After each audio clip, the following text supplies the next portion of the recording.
Halo kawan Mimo dimanapun kalian berada, ketemu lagi kita. Terima kasih buat kalian yang udah setia nonton tayangan Mimo Talks. Oh iya, jangan lupa nyalakan tombol lonceng agar kalian tidak ketinggalan episode terbaru Mimo ya.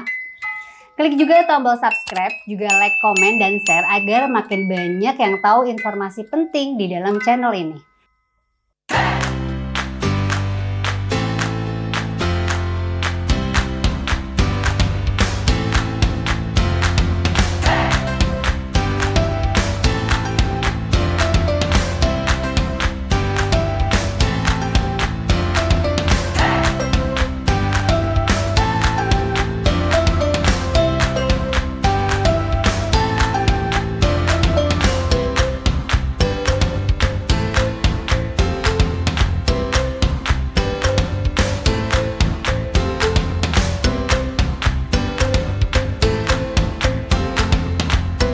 Semua tentang pengalaman hidup dan bagaimana cara kita bersikap akan dibahas di sini. Cerita Life and Journey. Warm welcome to Mimo Talks. Hai, baiklah hari ini aku mau bahas tentang sesuatu yang berhubungan dengan forgiveness.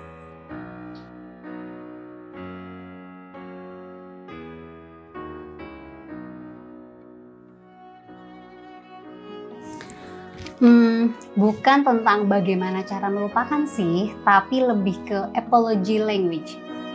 Sebelumnya aku mau tanya nih, pernah nggak sih kamu merasa bersalah ke orang dan kamu sudah meminta maaf dengan cara kamu, tapi kok nggak dimaafin ya? Memaafkan atau tidak memang haknya orang tersebut sih, dan ada juga loh orang yang membutuhkan waktu yang lama untuk memaafkan. Meskipun ada juga orang yang lebih cepat memaafkan. Nah, kalau episode lalu kita bahas tentang bahasa kasih atau cara kita mengungkapkan sayang, kali ini kita akan bahas tentang forgiveness language atau apology language. Jadi nggak cuman love language aja ya, tapi ada juga forgiveness language. Misalnya kita punya bahasa meminta maaf yang berbeda, itu yang akan bikin orang lain merasa, kapan kamu minta maaf ke aku? Gue sih nggak merasa kamu minta maaf ke gue loh.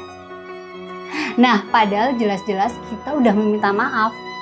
Nah, kalau masalahnya di sini mungkin caranya atau bahasa meminta maafnya yang berbeda.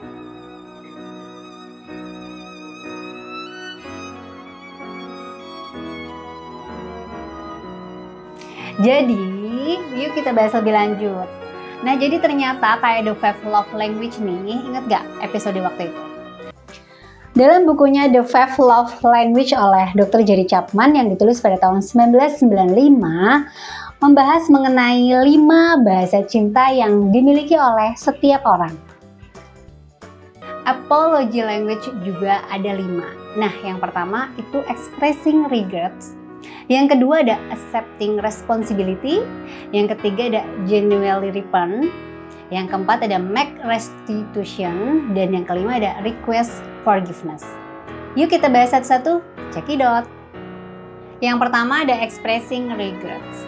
Sesuai dengan namanya, ekspresi ini berarti kita menunjukkan ekspresi bahwa kita memang benar-benar merasa bersalah dan kita tahu bahwa kita punya kesalahan tertentu, makanya kita meminta maaf. Nah, expressing regrets ini bisa dengan kata-kata. Misalnya nih, aku sungguh-sungguh minta maaf, aku malu sekali melakukan itu, dan aku sangat merasa bersalah. Pokoknya nih mengungkapkan dengan ekspresi dan bisa didukung dengan gestur juga. Nah, ini adalah salah satu bentuk dari expressing regrets. Yang kedua ada accepting responsibility. Ini tentang kita menerima sebuah tanggung jawab bahwa memang yang kita lakukan adalah sebuah kesalahan kita. Tanpa membuat excuse apapun. Saya salah karena telah melakukannya padamu, titik, this it, tanpa embel-embel apapun. Contoh yang sering terjadi dan salah kaprah jika bertemu orang dengan bahasa apology ini, misalnya nih, Iya, sorry ya, kemarin saya datangnya telat. Soalnya kamu sih ngabarinnya juga mepet.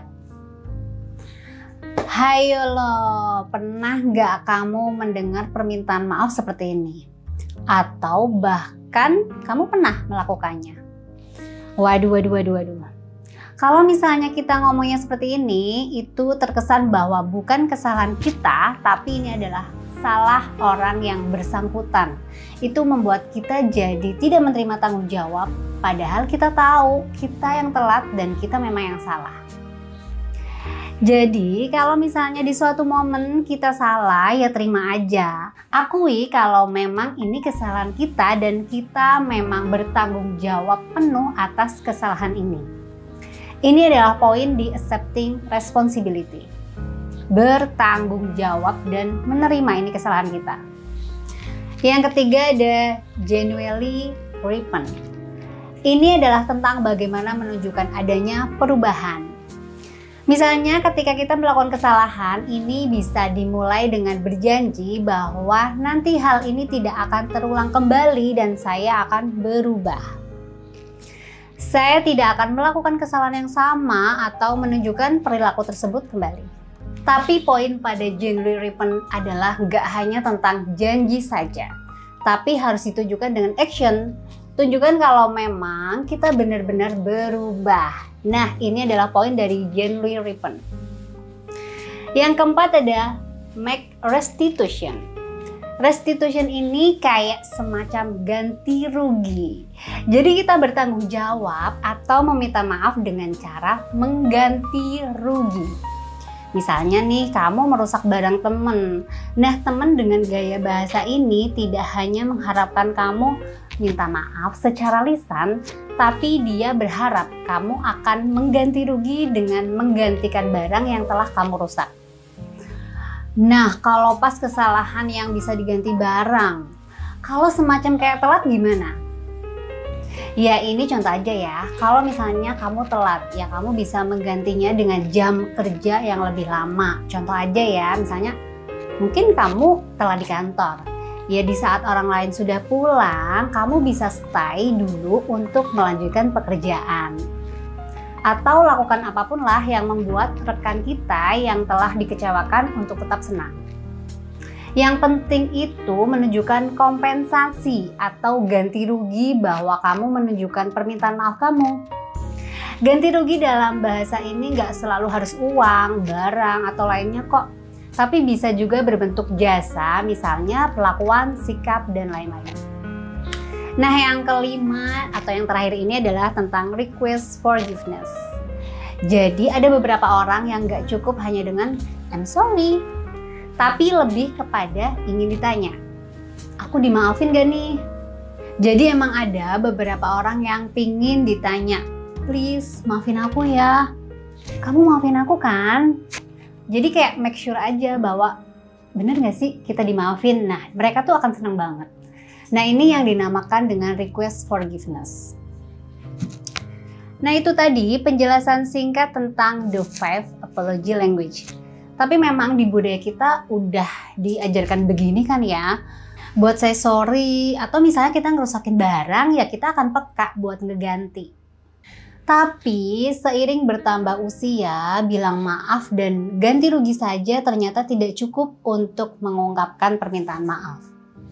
Jadi memang ada juga loh orang yang membutuhkan bahasa maaf lain untuk benar-benar merasa bahwa oh, dia benar-benar merasa salah nih dan mau minta maaf secara tulus sama aku. Jadi mempelajari hal ini tuh penting sih, apalagi dalam biduk hubungan yang baik. Untuk menjalin hubungan yang lebih baik, kita butuh tahu tentang ini. Karena kita tahu dalam menjalani hubungan ya, apalagi hubungan pernikahan, dinamikanya akan sangat kompleks. Dan melakukan kesalahan itu ya wajar. Tapi kalau misalnya kita melakukan kesalahan dan kita kesulitan meminta maaf, ini akan merugikan diri kita. Bukan hanya dalam hubungan relasi kerja, tapi bisa berdampak juga pada sebuah hubungan yang sedang kita jalani. Gak mau dong kehilangan teman atau bahkan orang terkasih hanya karena kita gak bisa bilang maaf. Kayak siapa ya? Kayak siapa tuh? Siapa lagi kalau bukan Aris? Mas Aris, Mas Aris. Nah, dari kelima komponen The Five Forgiveness atau Apology Language ini, yang paling penting adalah kita melakukannya dengan tulus. Misalnya kita udah meminta maaf, kita udah ganti rugi, kita udah meresponsibility ini adalah kesalahan kita. Pokoknya kita udah melakukan kelima-limanya, tapi kok nggak dimaafin. Kita harus menanyakan ke diri kita, apakah kita sudah tulus melakukannya? Coba tanyakan ke hati, apakah kita benar-benar mengakui kesalahan dan tulus meminta maaf? Jadi, apa yang lebih penting dari mengetahui bahasa permintaan maaf ini? Yap, melakukan semuanya dengan tulus. Baiklah, itu tadi semua informasi tentang bahasa permintaan maaf yang bisa kamu gunakan agar hubunganmu dengan teman, sahabat, orang tua, anak, dan pasangan semakin baik lagi. Thank you yang udah nonton. Jangan lupa untuk menyaring semua yang Mimo sharing agar Mimo Talk selalu menjadi tayangan yang tepat untuk sharing Anda. Stay healthy dan see ya!